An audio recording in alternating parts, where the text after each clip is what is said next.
കൊണ്ട് മാത്രമല്ല വാക്കുകൊണ്ട് പോലും മറ്റൊരാളെ ഉപദ്രവിക്കാത്ത മനുഷ്യനാണ് ഉത്തമനെന്ന് റൂഹി ഫിദാ മുഹമ്മദ് മുസ്തഫ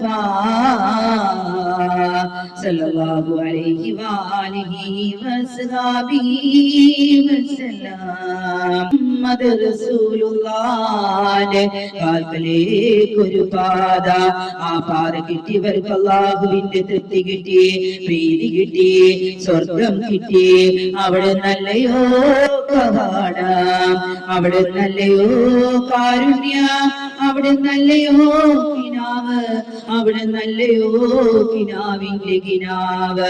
സ്വപ്നത്തിന്റെ ഉള്ളടക്കത്തിന്റെ പൊരുള്, പൊരുളിന്റെ കുളിര്, കുളിരിന്റെ പ്രഭവത്തിന്റെ ആത്മാവ്, അതിൻ്റെ അകത്തൊരു പ്രാണന്റെ തുടിപ്പ്, പ്രാണന്റെ ത്രസിപ്പ്, അതിന്റെ സ്പന്ദന, അതിന്റെ ജ്വാലയും നന്മയും സുഹൃതവും പുണ്യവും അങ്ങ് മാത്രമല്ലയോ പരിശുദ്ധ റസൂലേ സല്ലല്ലാഹു അലൈഹി വസല്ലം.